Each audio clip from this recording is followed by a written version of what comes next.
अंडा तेज प्रकाश में गायब हो गया। उसकी जगह एक अत्यंत सुंदर स्त्री प्रकट हो गई। रंगा, बिल्ला और सेठ करम। कुंदन एक वृक्ष के नीचे बैठ गया। उसने रोटी निकाली और सब्जी के साथ खाने लगा। जैसे ही पहला निवाला खाया, तभी उसके कानों में एक आवाज गूंजी। हरिओम हरिओम हरिओम। बच्चा, क्या हमें भी अपने साथ खाना खिला सकता है? हाँ, हम कल से भूखे हैं बेटा। कुंदन ने ऊपर देखा। एक साधु महाराज सामने खड़े थे और उसे घूर रहे थे। कुंदन के मन में एक शरारत सूझी। वो मुस्कुराया। साधु महाराज, एक शर्त पर ही मैं अपने भोजन का हिस्सेदार आपको बना सकता हूँ। हाँ बेटा, बता, कौन सी शर्त? मुझे पहले ये बताओ महाराज कि क्या मैं कभी धनवान बनूंगा भी, या फिर ऐसे ही गरीबी में मेरा जीवन कटेगा? साधु ने इधर उधर देखा और शांत स्वर में बोला, ये बता बेटा, ये खेत किसका है? मेरा है महाराज। और ये बैल, ये किसके हैं? ये भी मेरे हैं। साधु रहस्यमय मुस्कान के साथ बोला। सब कुछ तो है तेरे पास। अरे बाबा जी, जो कुछ भी मेरे पास है उससे मैं संतुष्ट नहीं हूँ। मैं इतना धनवान बनना चाहता हूँ कि कभी कोई मेहनत ही ना करूँ और फिर भी मेरा जीवन आराम से बीतता रहे। यह तो मैं तेरा हाथ देखकर ही बता सकता हूँ। पर हाँ बेटा, मेरी भी एक शर्त है। कैसी शर्त बाबा जी? पहले मुझे अपने भोजन का हिस्सेदार बना, फिर बताऊंगा। कुंदन मुस्कुराया और साधु का अपने साथ बैठा लिया। दोनों ने साथ में भोजन किया। भोजन के बाद साधु ने कुंदन का हाथ थामा और मुस्कुराते हुए कहा, वाकई में क्या बात है, तेरा भाग्य तो बहुत ही अच्छा है। विश्वास कर, जितना तू धनवान बनने की सोचता है, उससे कहीं अधिक धन तेरे भाग्य में लिखा है बेटा। इतना कहकर साधु जाने लगा, पर कुंदन आवाज देते हुए बोला, साधु महाराज, कहीं ऐसा तो नहीं कि आपने मुझे यूं ही बोलकर टाल दिया? मैंने तुझे जो बताया है बेटा, एक एक बात सत्य है। बस एक बात याद रखना, भविष्य में अगर किसी भी प्राणी या पक्षी को मुसीबत में देखो तो निस्वार्थ उसकी सेवा करना, क्योंकि तुझे धन की लालसा तो है, पर तू लालची नहीं है। तेरा मन अंदर से शुद्ध है, उसमें इंसानियत भी बसती है। हाँ, ये बात अलग है कि तूने अभी तक उस इंसानियत को पहचाना नहीं है। हरिओम हरिओम हरिओम। इतना कहकर साधु वहां से चले गए। कुंदन फिर से अपने खेत के काम में लग गया, पर साधु की बातों पर सोचता रहा। कुछ देर बाद कुंदन गहरी सोच में डूबा अपने घर की ओर लौट रहा था। तभी सामने से उसका पड़ोसी बलराम आ गया। कुंदन, अरे ओ कुंदन, अबे कुंदन तू? अरे भाई कुंदन, कितनी देर से आवाज लगा रहा हूँ, कौन सी गहरी सोच में गुम हो भाई? हाँ वो, ए बलराम, तुझे पता है आज खेत में मुझे एक साधु महाराज मिले। उन्होंने मेरा हाथ देखकर कहा कि मेरी किस्मत में बहुत ज्यादा धन है, लेकिन न जाने क्यों, सही बताऊं बलराम, मुझे ना उनकी बातों में सच्चाई नजर आई। अरे भैया, कभी कभी अपनी मंजिल तक पहुंचने के लिए कुछ अलग करना पड़ता है। मैं कुछ समझा नहीं। देख कुंदन, व्यापारी ही बहुत बड़े धनवान होते हैं।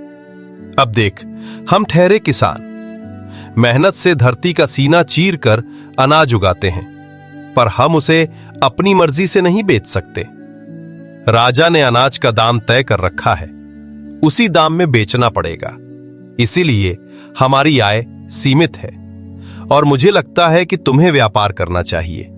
हो सकता है व्यापार करने से तुम्हारी किस्मत बदल जाए। तना कहकर बलराम वहां से चला गया।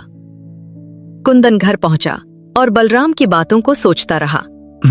वैसे बलराम की बातों में सच्चाई तो है। मतलब इतनी मेहनत से अनाज उगाने के बाद में आखिरकार मिलता ही क्या है? बस 2 वक्त की रोटी। एक काम करता हूँ, कल सेठ करमदास की हवेली जाता हूँ, वो कर्ज दे देगा और कुछ कर्ज लेकर व्यापार शुरू करता हूँ।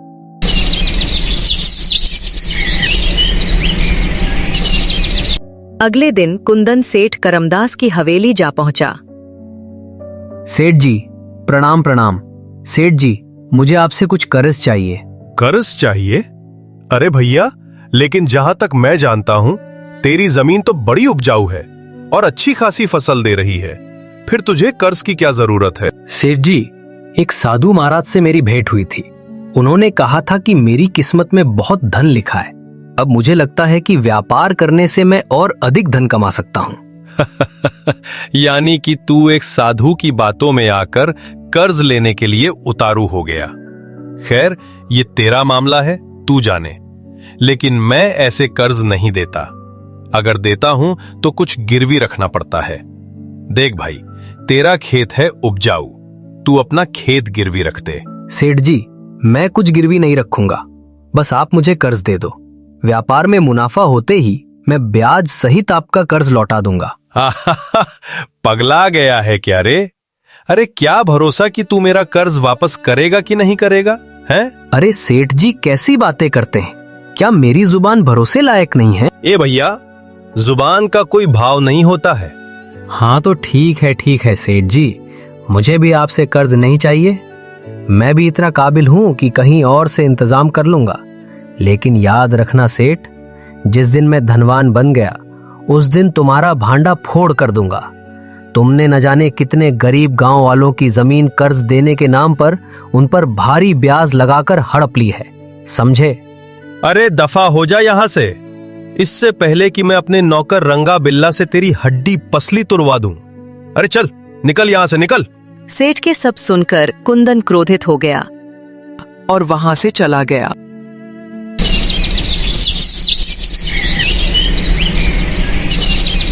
अगले दिन कुंदन फिर से खेत में काम करने लगा। काम करते हुए वो खुद से बातें करते हुए बोला, हाँ, सेठ से तो भिड़ के आ गया। अब ये धन का इंतजाम कहाँ से करेगा रे कुंदन? कहाँ से करूं, क्या करूं? वो यही सोचते सोचते सारा दिन मेहनत करता रहा। शाम को थक कर घर लौटते समय उसकी नजर झाड़ियों में पड़ी एक घायल मैना पक्षी पर पड़ी। वो बेहोश थी और उसके शरीर से रक्त बह रहा था। हे भगवान, ऐसा लग रहा है जैसे ये किसी नुकीली शाखा से टकरा गई और बेहोश हो गई है। बाप रे बाप, इसके शरीर से तो खून बह रहा है। अरे रे, अगर इसका उपचार नहीं किया गया तो ये तो बेचारी मर जाएगी। एक काम करता हूँ, इसे घर ले जाकर इसका इलाज करता हूँ। कुंदन ने प्रेम से मैना पक्षी को उठाया और अपने घर ले आया। उसने जड़ी बूटियों का लेप बनाकर उसके घावों पर लगाया। कुछ देर बाद रक्तस्राव रुक गया, परंतु मैना पक्षी को होश नहीं आया। रात ढल गई और कुंदन सो गया। अगली सुबह कुंदन की आंखें खुली तो मैना पक्षी को होश आ चुका था। वो इधर उधर देख रही थी। अचानक उसने मनुष्य की भाषा में कहा, मैं यहाँ पर कैसे? मैना पक्षी के मुंह से मनुष्य की भाषा सुनकर कुंदन चौंक गया। अरे बाप रे बाप, ये तो चमत्कार हो गया। अरे तुम इंसानी आवाज में बात करती हो, हैं? हाँ, मैं एक जादुई जंगल की मैना पक्षी हूँ। वहाँ पर पक्षी और प्राणी मनुष्य की भाषा में ही बात करते हैं। उड़ते उड़ते मैं अपने जंगल की सीमा से बाहर आ गई और अचानक मेरा शरीर एक पेड़ की नुकीली शाखा से टकराया। उसके बाद मुझे कुछ याद नहीं। हाँ, क्या है कि तुम बेहोश थी और तुम्हारे शरीर से खून बह रहा था। अगर मैं उठाकर भर न लाता ना तो तुम मर जाती। तुम बहुत अच्छे मनुष्य हो। इस संसार में ऐसे लोग बहुत कम हैं जो पक्षियों की देखभाल करते हैं। ये सुनकर कुंदन मुस्कुराया, पर अगले ही पल उसके दिमाग में एक तेज झटका सा लगा। वो बड़बड़ाने लगा, ये क्या? साधु महाराज ने तो मुझसे कहा भी था कि अगर भविष्य में कोई प्राणी या पक्षी मुसीबत में दिखे तो उसकी सेवा करनी चाहिए। ये बात तो मेरे दिमाग से उतर ही गई थी। क्या हुआ? तुम अकेले में क्यों बड़बड़ा रहे हो? कुंदन ने पूरी घटना मैना पक्षी को बता दी। मैना ध्यान से सुनती रही। इसका मतलब तुमने मेरी सेवा निस्वार्थ मन से की, साधु के कहने पर नहीं। साधु ने सच कहा था, तुम्हारा मन सोने जैसा शुद्ध है, बस तुम इसे जानते नहीं। तुमने मेरी मदद की है, अब मैं तुम्हारी मदद करूंगी। कैसी मदद? चलो मेरे साथ जंगल में, मैं तुम्हें कुछ दिखाऊंगी। उसे देखकर तुम्हारी आंखें आश्चर्य से फटी रह जाएंगी। हाँ, तो फिर देर किस बात की है? मैना कुंदन को लेकर घने जंगल में पहुंची। वो एक झाड़ी के पास आकर बैठ गई। कुंदन ने देखा झाड़ियों के बीच एक अद्भुत सुनहरा चमकता हुआ अंडा पड़ा था।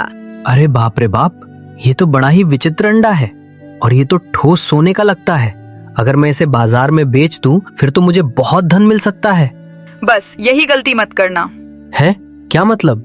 इस अंडे को अपने घर ले जाओ, इसकी वैसे ही सेवा करो जैसे तुमने मेरी की। हो सकता है जब कोई और इस अंडे के रहस्य को जाने तो वो इसे तुमसे छीनने की कोशिश करे, पर याद रखना, तुम्हें इस अंडे को किसी भी कीमत पर रक्षा करनी है। अपने मन में इसके प्रति प्रेम जगाना, उसके बाद देखना तुम्हारा भाग्य स्वयं बदल जाएगा। अब मेरी जादुई जंगल में लौटने का समय हो गया है, मैं अब वापस नहीं आऊंगी। इतना कहकर मैना पक्षी उड़ गई। वो कुंदन के मन में सैकड़ों सवाल छोड़ गई। कुंदन ने सोने का अंडा उठाया और अपने घर लाया। वो उसे अपने कमरे में रखकर ध्यान से देखने लगा। समझ नहीं आता कि ये मैना रानी मुझसे कहना क्या चाहती थी। ये सोने का अंडा है, इसकी रक्षा करनी है और इसके प्रति प्रेम जगाना है। बड़ी ही विचित्र पहेली है। खैर, मुझे बहुत नींद आ रही है, सुबह उठकर देखता हूँ, शायद इसका रहस्य समझ में आ जाए। इतना कहकर कुंदन सो गया।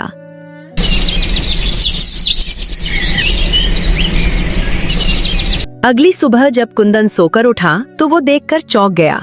उसने देखा कि सोने का अंडा अब बड़ा हो चुका था। अरे बाप रे बाप, ये क्या चक्कर है?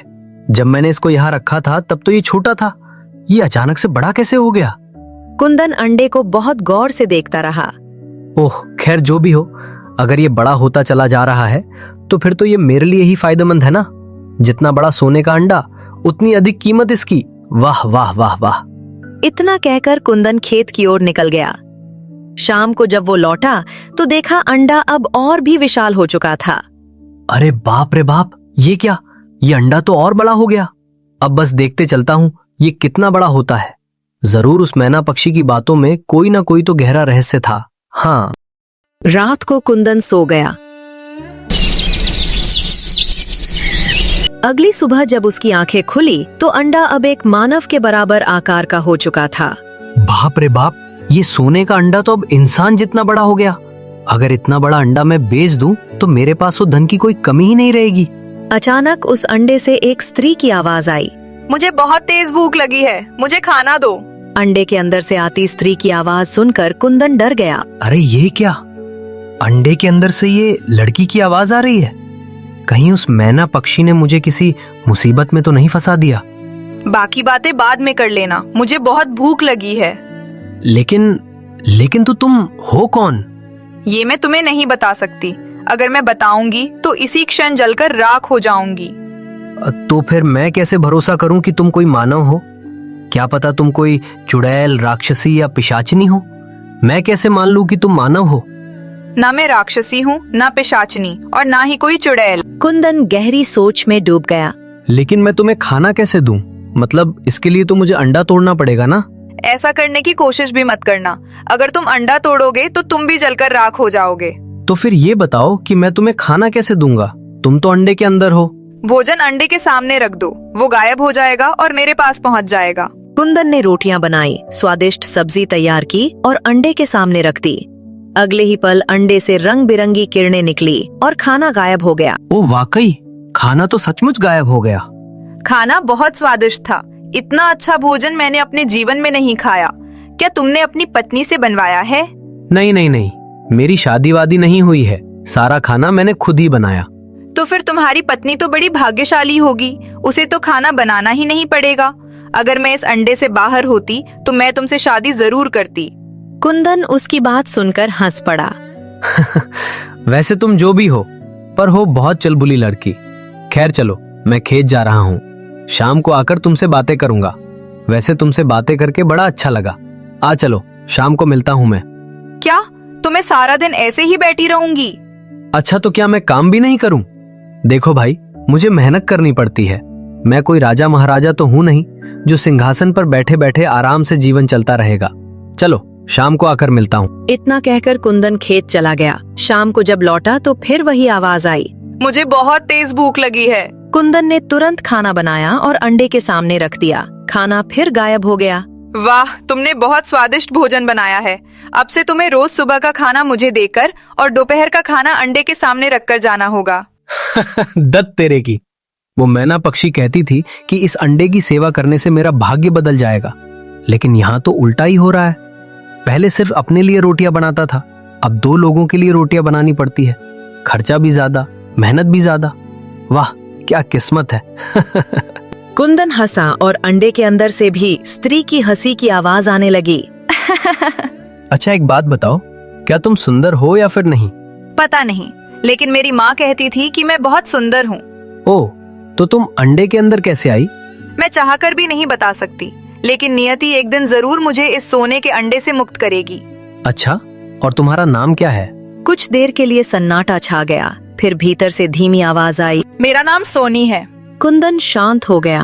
रात बीतती रही और कुंदन सारी रात उस अंडे के भीतर की स्त्री से बातें करता रहा।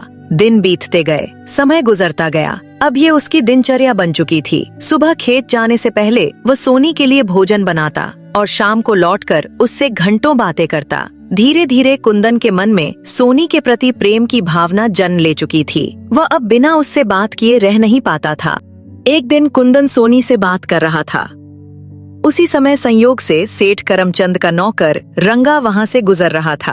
वो कुंदन के घर से आती स्त्री की आवाज सुनकर ठिठक गया। ये क्या? कुंदन की तो शादी भी नहीं हुई, वो घर पर अकेला रहता है, फिर ये किस स्त्री से बात कर रहा है? मुझे देखना चाहिए। रंगा धीरे से खिड़की से झांकता है। वो देखकर दंग रह जाता है। सामने एक विशाल सोने का अंडा था और कुंदन उससे बात कर रहा था। अंदर से स्त्री की आवाज गूंज रही थी। अरे दादा रे दादा, ये क्या गजब है भैया! ये कुंदन के पास इतना बड़ा सोने का अंडा और इसके अंदर से स्त्री की आवाज। मुझे ये बात सेठ करमचंद को बतानी चाहिए। रंगा हाफता हुआ सेठ करमचंद की हवेली पहुंचा।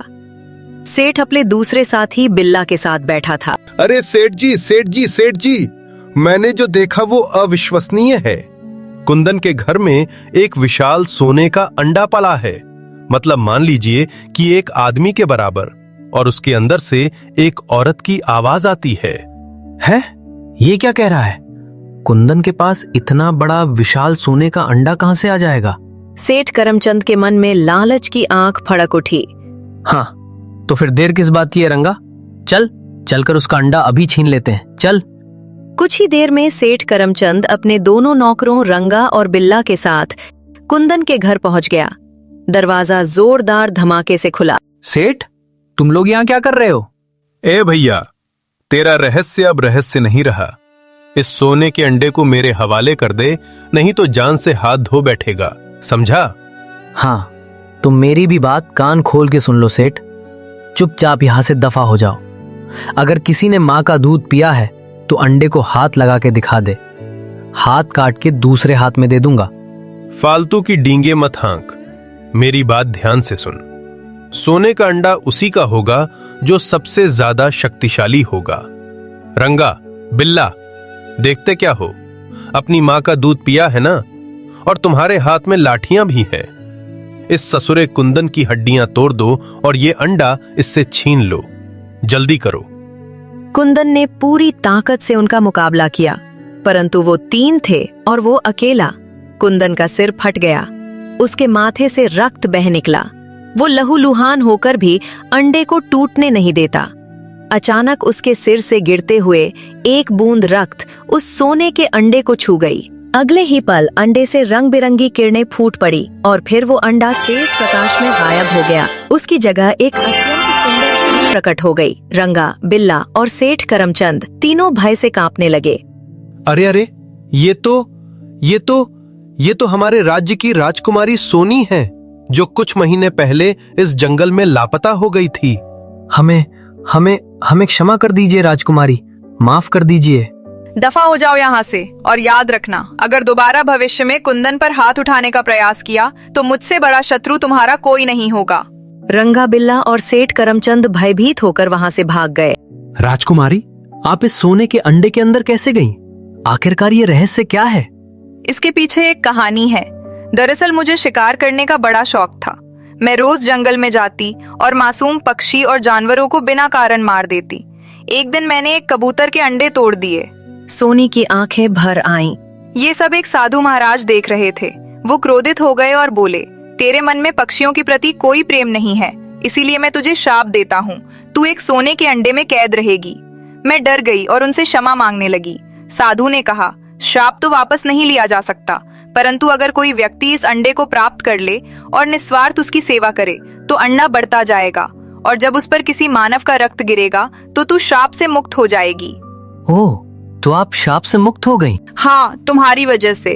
तुमने मेरी निस्वार्थ सेवा की, मुझे भोजन दिया, मुझे जीवन दिया। सोनी ने आगे बढ़कर कुंदन का हाथ थाम लिया। क्या तुम मुझसे विवाह करोगे? राजकुमारी, ये तो मेरे लिए सम्मान की बात होगी। राजकुमारी सोनी ने कुंदन को राजमहल चलने को कहा। दोनों राजमहल पहुंचे। राजा ने अपनी बेटी को जीवित देखकर आनंद से आंसू बहा दिए। तुम्हारी वजह से हमारी बेटी श्राप से मुक्त हुई है कुंदन, इसीलिए हम अपनी बेटी का विवाह तुमसे करेंगे और तुम इस राज्य के अगले राजा कहलाओगे। कुछ ही दिनों में राजकुमारी सोनी और कुंदन का विवाह भव्य रूप से संपन्न हो गया। गांव का साधारण किसान अब राज्य का राजा बन चुका था।